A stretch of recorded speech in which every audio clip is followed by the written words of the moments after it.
목회하기 전에 한 1년 정도의 시간을 이제 그냥 교회 탐방, 제목은 그랬는데 그냥 교회 가서, 남의 교회 가서 예배를 드리는데 이런 생각이 들었어요. 물론 이제 뭐 좋은 설교를 들으려고 좋은 목사님들이 나름의 계산을 가지고 좋은 목사님들이 있는 교회, 뭐 그러다 보니까 알려진 교회, 큰 교회를 이제 가게 되죠. 가서 예배 드리고 나오면서 늘 공허함이 있었어요. 뭐냐면 옆에서 나랑 같이 예배 드린 사람이 누군지를 모르는 거예요. 그 사람도 나한테 관심이 없고 나도 그 사람한테 관심이 없고. 근데 사실은 이게 현대인의 불행이 아닐까, 이런 생각을 하게 됐어요. 또 다른 것 하나, 이제 유럽을, 저는 소위 유럽의 빅3라고 하는 나라는 안 가봤지만 이번에 스페인 가서도 제가 느꼈던 것 하나는, 그리고 TD 때문에 페테르부르크에 가서 이제 그 성당을 이렇게 돌아보면 성당에는 그림들이 막 그려져 있잖아요. 그렇죠? 많은 그림들이 그려져 있어요. 성화라고 얘기합니다. 어떤 교단에서는 그 성화를 그려놓은 곳을 마치 우상처럼, 그래서 십자가도 그 교회 안에 안다는 그런 그 상징을 이렇게 없앤다, 이제 이러는 교단도 있지만, 사실은 그 성당의 그런 그 그림들은 사실은 성경을 거기다 써놓은 거거든요. 창세기의 실화, 예수님의 순환, 부활, 예수님의 행하신 일, 이런 것들을 그림으로 그려놓은 거예요. 왜냐하면 중세시대까지는 라틴어로 성경을 읽고 사제들도 라틴어로 그러다 보니까 일반 사람들은 성경을 몰라요. 아마 제 추측인데, 그 강단에 올라서서, 자, 여러분들 이 오른쪽에 있는 저 그림을 좀 보십시오. 그게 섹스트야. 그리고 그 이야기를 하는 것이 아마 신부들의 강론이 아니었을까, 이런 생각을 해보면 그 성당 안에 있는 그런 모든 그림이 사실은 그 교회가 지향하는 신학이기도 하고 그 교회가 바라보는 관점이기도 하다. 제가 이번에 스페인 가서 첫 번째 보았던 그 성당, 가우디라고 하는 사람이 지었던 그 성당은 지금도 짓고 있어요. 지금도 아직 완공이 되지 않았는데, 그 사면에 굉장히 놀라운 조각품들을, 예수님의 삶을, 또 하나님이 하신 일들을 조각품으로 굉장히 멋있게, 정말 놀랍다, 어떻게 저런 생각을 했을까. 근데 사실은 많은 사람들이 거기에 놀랐지만 사실은 저는 그 안에 들어가서 또 놀랐어요. 안에 어떤 일이 있냐면, 아침에 해가 뜨면 이쪽 동쪽에 있는 창이 환하게 밝아오도록 설계를 했어요. 그래서 마치 정말 부활의 아침을 맞이하는 것 같은 느낌이 그 성전 안에 있는 사람이 들 정도로. 석양이 해질 때 이 서쪽에 있는 그 창이, 제가 지금 마치 스페인 가보라고 가이드하는 것 같아요, 지금. 근데 정말 그 노을이 질 때, 내일 또 다른 하나님의 안식 가운데 우리를 보내시는구나, 이런 느낌이 들 만한 그런 그 창을 준비하는. 그 안에 있는 회중은 그냥 가만히 앉아 있어도 하나님의 은혜를 경험할 것 같다, 이런 생각이 굉장히 창조적이죠. 근데 그 가우디라는 사람이 어떤 삶을 살았냐, 끊임없이 자기의 것을 나누어 주는 삶을, 빈민들을, 그리고 아픔을 당한 사람들, 고난당하는 사람들. 그 도시 바르셀로나라고 하는 도시가 해안을 중심으로 발전되어졌을 때 산 꼭대기에다, 산이라고 높지도 않은 산입니다만 그 산 꼭대기에다 그 가우디 성당을 세우고 사람들이 이제 그곳에 모여서 살 수 있도록 했는데, 최근까지도 그 성당 주변에는 인가가 없었다는 거예요. 왜? 사람들이 물가를 중심으로 살다 보니까 그 속에 올라오지 않아요. 그러다 보니까 자연스럽게 그쪽에 없는 사람들, 빈민들, 이런 사람들, 교회가 그 일들을 섬기면서 그 일을 했다, 이런 이야기를 듣게 됐고 또 눈으로 보았습니다. 제가 그것을 보면서 이런 생각을 했습니다. 과연 우리가 무엇을 보고 있는가 하는 겁니다. 내가 무엇을 보고 있는가. 본다고 하는 것은 굉장히 중요합니다. 인간은 오감을 통해서 자신의 인격과 자신의 성격을 형성합니다. 인간을 호모사피엔스라고 불리우는 이유는 시선이 대충 쳐다보는 것이 아니라 뭔가에 대해서 집중하고 그 집중한 것 때문에 뭔가 결과물을 만들어내는, 그래서 사피엔스라고 그렇게 표현합니다. 그러니까 본다고 하는 거 굉장히 중요한 거죠. 특별히 사람은 영적인 눈과 정신적인 눈으로 세상을 봅니다. 그냥 눈으로 보는 것이 아니라, 사물만 보는 것이 아니라 사물 속에 담겨진 미닝이 뭔가, 그리고 그 속에 있는 정신이 무엇인가, 이런 것들을 같이 보는 거죠. 성전에 들어와서 우리가 무엇을 보는가라는 질문을 한번 해보아야 된다고 생각합니다. 구약의 선지자들을 부르실 때도 하나님이 아모스를 부르고 예레미야를 부를 때도 그에게 묻는 질문이 있었습니다. 사사기에 나오는 기드온을 부를 때도 하나님 부르시는 부르심의 첫 번째 질문이 뭐였냐면, 내가 무엇을 보느냐, 내가 무슨 관점으로, 내가 무엇을 지금 보고 있느냐, 무엇 때문에 내가 지금 근심하고 있고, 내가 무엇 때문에 걱정하고 있느냐, 내가 무엇 때문에 내 가슴이 끓는 그런 것들을 준비하고 있느냐, 이렇게 물으시는 거죠. 아모스에게도 그렇게 물었습니다. 내가 하나님을 보고 있는지 아니면 다른 것을 보고 있는지, 뭐 이런 얘기. 그 아모스 얘기를 조금 하면서 설교를 시작하려고 합니다.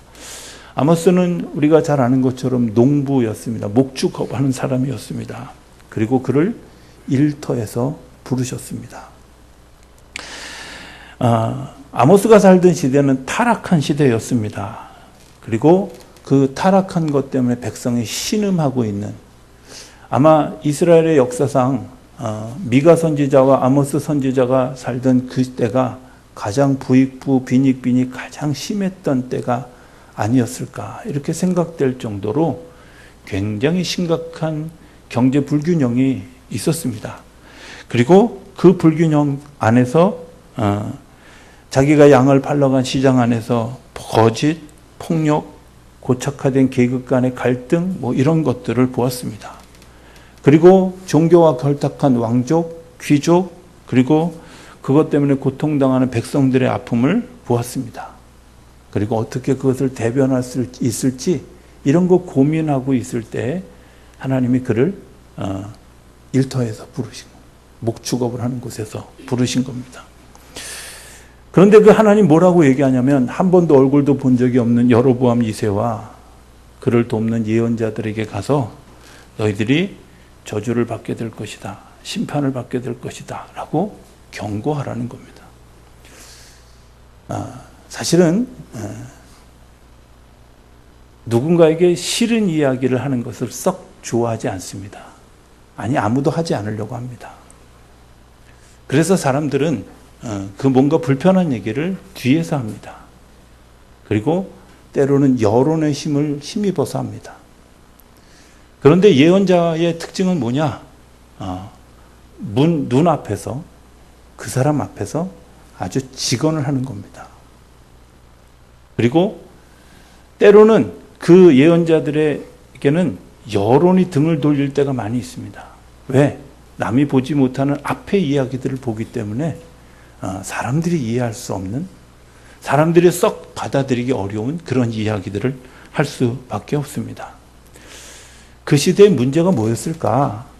그 시대의 문제는 사실은 하나님의 역사가 이루어지지 않는, 굉장히 독특한 유대인들만 가지는, 이스라엘인들만 가지는 굉장히 독특한 제도가 있습니다. 그게 나할랄이라는 제도입니다. 그 제도가 뭐냐면, 하나님이 우리에게 다 주셨다는 거죠. 땅을 기업으로 주셨고, 그리고 우리에게 그 땅을 경작할 은혜를 주셨다. 그러니까 아무도 그 땅을 자기가 자기로 소유로 하지 않는 거예요. 그래서 그 자기 소유로 하지 않도록 안식년이라는 걸 만들고, 50년이 지나서 신년이 되면 다시 원위치, 원상태, 리셋으로 돌아가는 거. 그래서 50년마다 7년, 77이 49년을 지나고는 50년이 되는 그 신년의 해에 다시 원상 때 자기 것으로 다 돌아가는. 빚은 탕감해주고 그 사람의 아픔은 용서해주고 그 모든 것들을 다 받아들이는 그런 제도가 나할랄이라는 제도인데, 그 당시에 왕족과 귀족과 거기에 결탁한 종교인들이 소위 그것을 자기의 소유로 삼기 시작하면서 경제적인 불균형이 깨지기 시작했어요. 자기의 욕심이 들어간 거죠. 그러면서 부익부 빈익빈이 생기게 되어졌고, 그것을 가지고 여론을 장악한 왕족과 귀족과 예언자들은 뭐라고 얘기하냐면, 이것이 나라가 축복을 받아야 여러분들이 축복을 받습니다 라고 하는 그런 식으로 이들을 호도합니다. 아모스가 그들에게 가서 이렇게 이야기하죠. 당신들이 이런 제들을 이런 것들을 행했고 하나님이 이런 것들에 대해서 경고하십니다. 특별히 아모스 5장에 보면 위선적인 종교인에 대해서 비방을 합니다. 사회 정의가 없는 당신들의 예배는 가짜입니다. 당신들의 도덕 불감증은 신성모독입니다. 이런 얘기들을 하죠. 그러니까 그들이 어떻게 반응하겠어요? 예, 제가 잘 들었습니다. 하나님 앞에 회개합니다. 이런 경우 잘 없거든요. 그죠? 예, 어떻게 했을까요? 야, 네가 어서 신학교도 나오지 않은 배우지도 못한 농부가 목축업을 하는 네가 뭘 아느냐? 네가 왕에게 좋은 말을 하지 않는 그것 때문에 네가 벌을 받을 것이다. 오히려 역공을 당합니다. 아모스가 얘기했던 예배는 이런 겁니다. 하나님의 존재를 자신의 공동체에 확인시키는 작업, 그게 예배죠. 그죠? 하나님이 이곳에 임재하시고 하나님의 역사가 이곳으로부터 흘러간다고 하는 사실을 확인하는 작업이 예배하는 겁니다. 우리가 주일에 와서 예배하는 거 그런 거 아니겠어요? 하나님이 이곳에 계십니다. 성전에 계시니 내가 그 하나님을 배웠고 하나님을 만나고 하나님이 나에게 주신 또 다른 은혜를 힘입어서 이제 한 주간을 살아가겠습니다. 삶의 예배를 드리러 나가겠습니다. 이거 확인하는 것이 예배죠. 또 다른 예배는 뭐냐면 내가 잘못한 것에 대해서 용서를 비는 거죠. 우리 신장로님 기도처럼 하나님, 내가 이런 잘못들을 저질렀습니다. 내가 이런 생각들을 품었습니다. 내가 이런 마음을 품었습니다. 하나님, 나를 불쌍히 여겨 주십시오. 이렇게 기도하게 하고, 그러면서 아모스가 지적한 굉장히 중요한 또 다른 것은 베델이라고 하는 곳의 타락을 이야기합니다. 베델은 큰 도시였습니다. 예루살렘이 행정 수도였다면 베델은 신앙의 수도였습니다. 베델이라는 곳 우리가 창세기에서 만날 수 있죠. 구스라고 하는 땅에 어느 날 야곱이라고 한 청년이 와서 그곳에서 기도하다가 하나님을 만났다. 그리고 그것을 베델이라고 했다고. 그죠? 그래서 세워진 동네, 그런 세워진 큰 도시가 베델이라는 도시였습니다. 그런데 그것이 하나님을 만나는 장소가 아니라 사람의 욕심과 사람의 생각에 판을 치는 세상이 되어졌다고 하는 것을 이야기합니다. 아모스는 핍박을 받습니다. 그리고 조롱당하고 그들과 영적 힘겨루기를 합니다. 그게 중요한 게 아니라 그럼에도 불구하고 그는 자기가 보고 또 자기가 하나님의 역사를 느낀 것들을 그들에게 계속해서 이야기합니다. 시간이 지나고 난 다음에 북이스라엘은 아시리아에 망하고 남유다는 바벨론에 망하고 그로부터 2500년이 지나는 동안 이스라엘 백성들은 떠돌이 생활을 해야 했습니다. 무엇을 보고 있었을까? 이게 오늘 우리가 좀 생각해야 되는 거. 내가 무엇을 보고 있는 걸까? 내가 지금 보고 있는 것이 맞는 것일까? 이런 것들에 대한 생각을 이제 오늘 말씀에 성전으로 한번 들어가 보겠습니다. 성전에는 조각목이라고 되어 있는 이야기가 나옵니다. 조각목은 쉽게 얘기하면 아카시아 나무입니다. 우리식으로 얘기하면. 아카시아 나무에 대한 여러 가지, 제가 나무를 잘 모르기 때문에 아카시아에 대한 얘기를 하지 않지만 성경에 나오는 아카시아에 대한 이야기가 나오죠. 사사기 9장에 나옵니다. 왕을 세우려고 할 때 사람들이 비유로 얘기합니다. 감람나무에게 가서 네가 가지고 있는 그 정말 아주 참 기름, 그 오일을 통해서 이 세상을 좀 잘 다스리는 왕이 되어달라. 그렇게 얘기하니까 내 오일은, 내 기름은 하나님을 영화롭게 하는, 그리고 제사장을 세우는 기름인데 이걸 함부로 쓸 수 없다. 그리고 거부하죠. 거부합니다.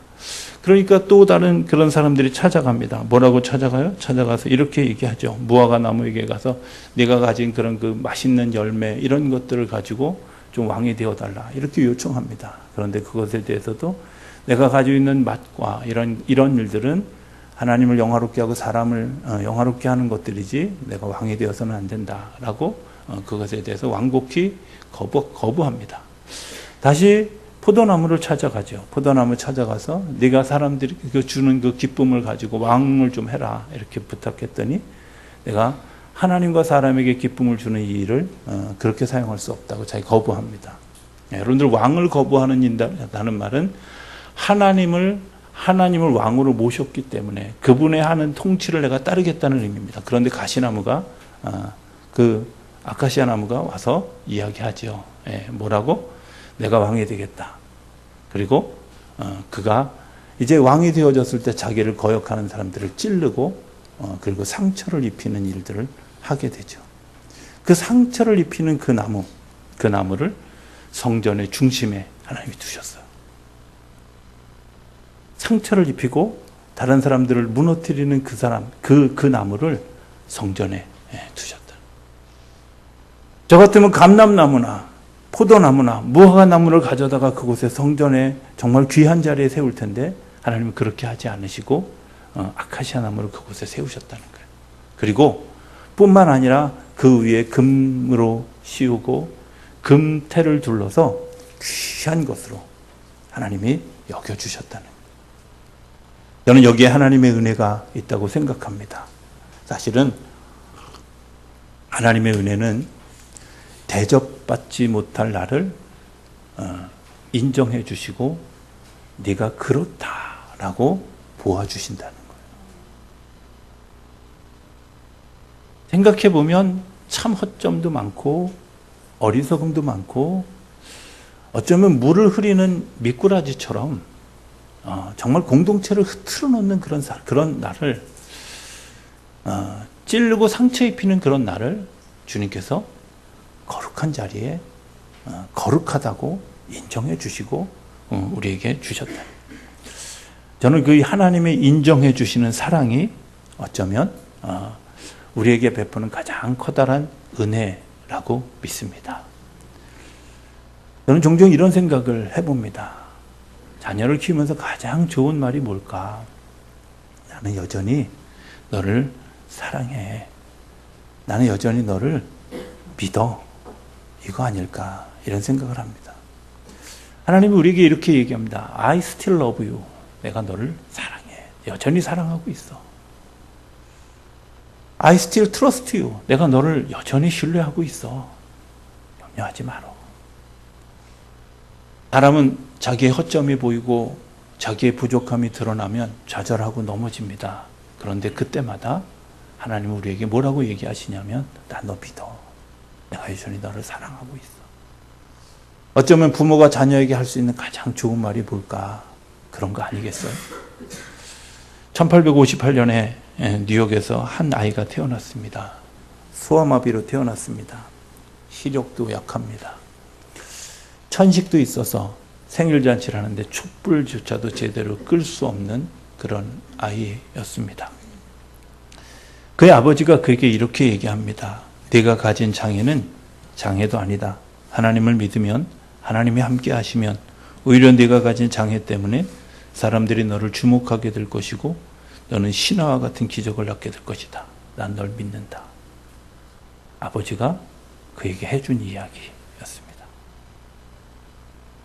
23살에 뉴욕의 주의원이 되고 28살에 뉴욕시장에 출마하고 주지사와 부통령을 지나서 대통령이 되고 1906년에 휠체어를 타고 스웨덴까지 날아가서 노벨 평화상을 수상한 미국의 대통령입니다. 루즈벨트라고 하는 대통령. 그의 자서전에 보면 이렇게 이야기합니다. 아버지가 나를 믿어준 그 힘이 장애를 이기게 했다고. 그렇죠? 하나님이 우리를 믿어주시고 하나님이 우리를 사랑해 주신 것 때문에 수많은 믿음의 사람들이 일어나게 되는 줄로 믿습니다. 두 번째 하나님이 하시는 또 다른 은혜는 연결하게 하는 겁니다. 오늘 성경에 보면 고리와 고리를 연결하는 그런 일들을. 요즘에 그런 고민을 합니다. 교회가 공동체일까라는 고민입니다. 우리 교회가 공동체일까라는 고민입니다. 공동체라는 것은 서로가 연결되어져 있는 겁니다. 그리고 서로가 각 사람을 인정해 주는 겁니다. 그리고 각 사람을 소중하게 여기는 겁니다. 어제도 제가 성경 공부하면서 얘기했지만 저는 미군 부대에 이렇게 그 군에 가서 또 제가 미군 부대 가까운 곳에 살다 보니까 그런 영향을 받은 여러 사람들을 만났습니다. 정말 그 중에 신비롭게 놀라게 했던 한 가지 사건이 있습니다. 그것은 뭐냐면 전쟁이 끝난 지 벌써 70년이 되어가는 지금도 이 미군에서 하는 군사작전 하나가 있습니다. 그게 뭐냐면 격전지가 일어났던 곳에 가서 당신들의 군인들이 흘린 그 피, 그들의 시신을 찾는 작업을 지금도 하고 있다는 거예요. 1년에 4번씩, 분기에 한 번씩 일주일 동안 그 작전을 해요. 이번에는 어디다, 이번엔 철원이다, 이번엔 어디다, 그러고 가서. 너무 의아했습니다. 도대체 그거 찾아서 뭐 하려고? 그런 생각을 했어요. 제가 군에 갔을 때 그 군인 장교에게 그런 질문을 했습니다. 굉장히 궁금했거든요. 왜 그러냐? 그 사람 한 사람의 스토리가 굉장히 중요하고, 그리고 그 사람들의 피 흘린 것이, 그 사람들의 그 땀 흘린 것이 한국을 세웠고 미국을 견뎌나게 하는 기반이라는 거예요. 넌 그 나라가 좋다 나쁘다 이런 얘기를 하려는 게 아니라 저는 그 정신이 그리스도의 정신이다. 이렇게 믿습니다.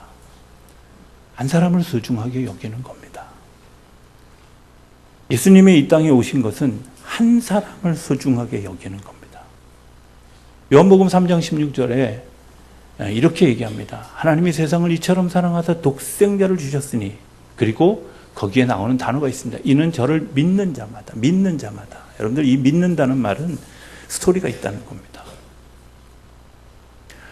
믿음을 가지게 된 스토리가 있고요. 믿음을 살아낸 스토리가 있고, 믿음으로 역경을 이겨낸 스토리가 있고, 믿음으로 죽음을 이겨낸 스토리가 있습니다. 여러분들, 이런 사람들이 하나님의 나라의 백성이 된다는 겁니다. 그런 백성들을 만드시기 위해서 예수님이 십자가에서 죽으셨다는 겁니다. 하나님의 아들을 세상에 보내셨다는 겁니다.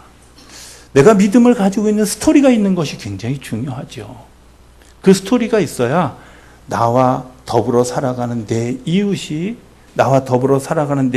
소중한 것을 아는 거죠. 그 스토리가 없는 사람은 그냥 그 사람들 회중이지만 각 사람, 한 사람으로 서로 대하는 그런 일들이 일어날 때는 내 안의 스토리가, 내 안에 정말 그 거룩한 경험들이, 내 안에 그런 영적 경험들, 내 가난의 경험들, 고통의 경험들을 겪은 사람들은 스토리가 연결이 되어지지 않겠습니까? 병원에 신방 가보면 금방 알 수 있습니다. 이 사람이 암을 견디면서 수술을 합니다. 저 같은 사람은 사실 가서 할 말이 별로 없습니다. 왜? 병원에 입원해 본 적이 별로 없어서 잘 몰라요. 그런데요, 어떤 사람이 권위 있냐면, 야, 나도 너랑 같은 걸로 수술했어. 벌써 권위가 딱 쓰잖아요. 근데요, 대화가 달라요. 밤에 잠을 못 자지? 얼마나 고통스러운지 알아. 여러분들, 근데 그 스토리가 연결이 되죠. 저는 실패를 하도 해봐서 실패한 사람들의 아픔을 압니다. 실패한 사람들, 나도 수없이 실패해봤어. 권위가 씁니다. 그런데 실패해본 사람만 아는 뭐가 있냐면 그 사람의 속사정을 아는 거죠. 아픔을 압니다. 여러분들, 그 스토리가 연결이 되어야 공동체가 되는 거예요. 예수님은 이 땅에 오셔서 그 스토리를 하나하나 만들어 갔고, 그 스토리를 연결해 갔습니다. 그죠? 38년 된 병자의 자리에 가서 그분이 가지고 있는 절망과 그분이 가지고 있는 고통과 그분이 가지고 있는 아픔을 알고 있는 거예요. 네가 얼마나 소외되고 네가 얼마나 힘들었는지 알기 때문에 예수님이 그에게 다가가서 그냥 몇 마디 뚝 던진 얘기가 하는 게 아니라 그 중에 많은 대화를 했는데 그 중에 정말 핵심되는 몇 단어를 그냥 성경에 집어넣었을 뿐이지. 그래서 요한복음 뭐라 그래요? 예수님이 행하신 일과 예수님의 말씀하신 것을 다 기록하려면 그냥 이 세상의 모든 책을 쌓아도 없을 만큼 부지런히 다니면서 사람들을 만났고 부지런히 다니면서 그 사람들의 심령에 감동을 주었는데 그 몇 마디 던진 거 그것만 성경에 기록해 놨다 이거예요. 38년 된 병자가 예수를 만나고 난 다음에 예수님의 그 눈빛, 예수님의 그 몸의 행동, 나를 사랑하는 그 마음, 나를 믿어주는 그 마음, 그것을 발견하게 되어졌을 때 그가 일어나는 거죠. 여러분들 그게 믿음입니다. 그게 스토리입니다. 저는 우리 교회가 그런 교회가 되기를 기대합니다. 그런 스토리가 있어야죠. 내가 믿음으로 일어났던 스토리가, 내가 믿음으로 응답받았던 스토리가 있어야 되잖아요. 하나님 그것들을 연결해 줄, 그게 교회라는 겁니다. 그게 성전이라는 겁니다. 저는 교회가 공동체가 되어야 된다고 믿습니다. 회중이 아닙니다. 공동체는 제가 갔던 공동체 중에 한 공동체에는 이런 일도 있습니다. 정상인 사람들이 반이 넘지 않습니다. 한 42% 정도밖에 안 돼요. 중증 장애인, 누군가가 돌보지 않으면 정말 아무것도 할 수 없는 중증 장애인도 굉장히 많았습니다. 근데 그 중증 장애인이 돌봄을 받는 게 그 사람이 공동체에서 하는 한 역할이야. 이게 뭐 말이나 돼? 그런데요, 정말 놀라운 것은 한 사람이 한 사람을 그 붙들고 그 사람을 잘 도와준 것 때문에 그 사람이 그 안에서 하나님을 만나요. 그 안에서 에너지가 발휘되어지고 그 일을 기쁨으로 하는 일들이 생겨요. 그래서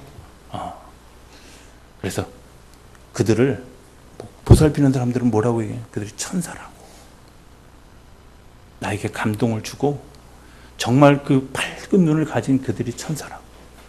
그죠? 그래서 요즘 그 젊은 사람들이 사람을 아주 감동시키는 언어가 있다. 유머인데, 감동시키는 언어가 있다고 그러는데, 이런 데죠? 예, 딱 쳐다보면서, 너 고쳤지? 이렇게 물어본대요. 그럼, 무슨 소리냐고 내가 자연비인이라고. 이렇게 얘기하잖아요. 그죠? 너는 고친 게 분명해. 날개가 없잖아. 이렇게. 예, 내가 못 알아들을 줄 알았어. 사람은 다 천사예요. 근데, 스스로 타락한 천사가 되어져 간 거죠. 고쳤어요. 그죠? 고치지 않았는데 떨어져 나간 거죠. 여러분 생각해 봅시다. 그들을 섬기면서 하나님이 주시는 감동, 하나님이 주시는 은혜가 있습니다. 우리가 성전 안에서 무엇을 보고 있습니까? 성전 안에서 그리스도의 말씀, 그리스도의 정신. 그런데 저는 그리스도의 눈물을 보았으면 좋겠다, 이런 생각을 합니다. 아카시아 나무 같은 정말 아무것도 할 수 없는 나. 그런데 그것을 네가 보배롭고 존귀한 존재다, 귀한 존재다, 이렇게 덧입혀 주시는 하나님의 은혜를 우리가 경험한 것을 발견할 수 있다면 여러분들은 성전에서 하나님이 우리에게 베푸시는 은혜를 경험한 사람들인 줄로 믿습니다. 또 하나, 내가 그 안에서 살아가면서 사람과 사람을 연결할 수 있는 그 공동체 스토리가 있는 한 믿음의 사람이 되어줄 수 있다면 그 사람은 하나님의 은혜를 경험한 사람이다, 이렇게 믿습니다.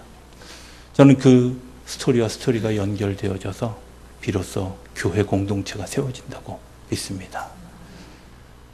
고린도전서 12장에 나오는 사도 바울이 얘기하는 몸된 성전은 그런 것에 기초합니다. 몸된 성전은 내가 팔의 역할, 내가 다리의 역할, 내가 손톱의 역할, 내가 허리의 역할, 그 역할을 내가 믿음으로 잘 감당하는 그 스토리가 연결되어져서 비로소 성전이 세워져 가는 겁니다. 저는 우리 교회가 그런 교회, 공동체적인 교회, 그리고 정말 몸된 성전을 세워가는 일에 우리 모두가 하나 되어질 수 있게 되기를 기대합니다. 그리고 그것 때문에 성전의 은혜를 누리며 살아가는 우리 모두의 삶이 되기를 주의 이름으로 축복합니다.